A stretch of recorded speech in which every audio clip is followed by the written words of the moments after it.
मैं हूं तारक चौधरी। मज़ीद अच्छी वीडियोस के लिए हमारे चैनल को सब्सक्राइब कीजिए और बर वक्त मालूमात के लिए बेल आइकन प्रेस कीजिए।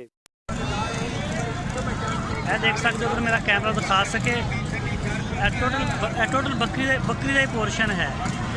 बकरा बकरी मक्खी चीना टैडी तकरीबन मुख्तलिफ किस्म दी बकरियां इस मंडी च पाई जांदियां ने और बिल्कुल रोड के ऊपर कोई परेशानी नहीं। बड़ी अच्छी कार पार्किंग और मोटरसाइकिल पार्किंग हर तरह की इतने खाण पीन की सहूलत बाकी मंडी की तरह ही बिल्कुल है। यह देख सकते हो यह रेलवे ट्रैक और दोनों साइडों से ना इतने बकरियां ने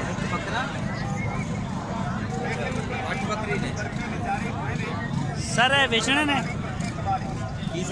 बेचनी ये पता नहीं भैया सीधा आप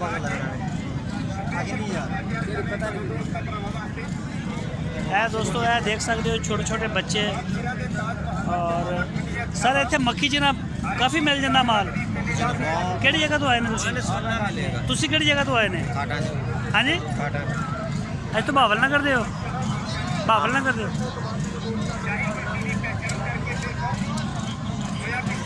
सर इतों मक्खी चीना मिल जाता माल। है कि नस्ल लैके आए हो? अच्छा कैरी नस्ल लैके मंडी तकरीबन पूरे पाकिस्तान में मशहूर है।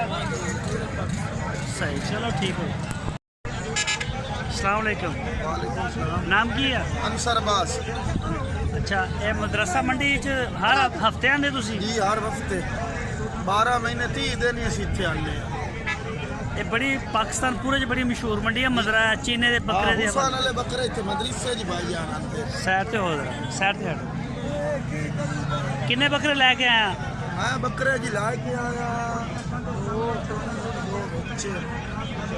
गले में 6 ले आते हैं। किन्ने वेच गए? 2 वेच गए। अच्छा ए जोड़ी का की मांगना है? जोड़ी का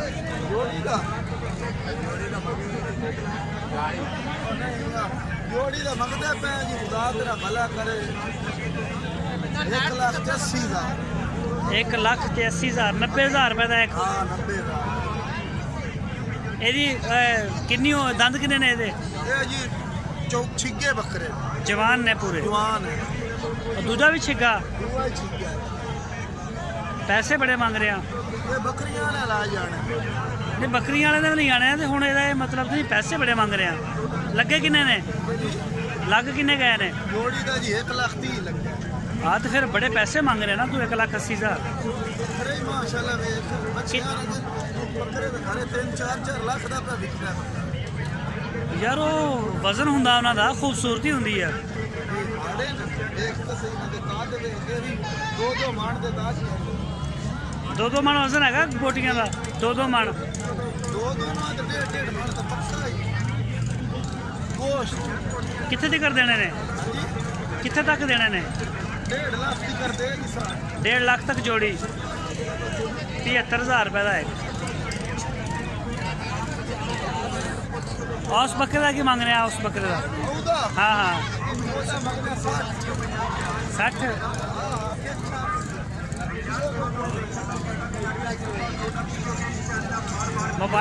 मोबाइल नंबर देना आपका? हाँ जी है। फोन भी आएंगे तेन? ठीक है जी नंबर बोल। 0300 हाँ 0300 34 82 101 0334 0300 पूरा 34 82 101 34 82 101। हाँ जी ये मक्खी चीने का काम करते हैं। मक्खी चीने नाम की दसिया? अंसर अब्बास। अंसर अब्बास। चलो ठीक हो गया अंसर भाई।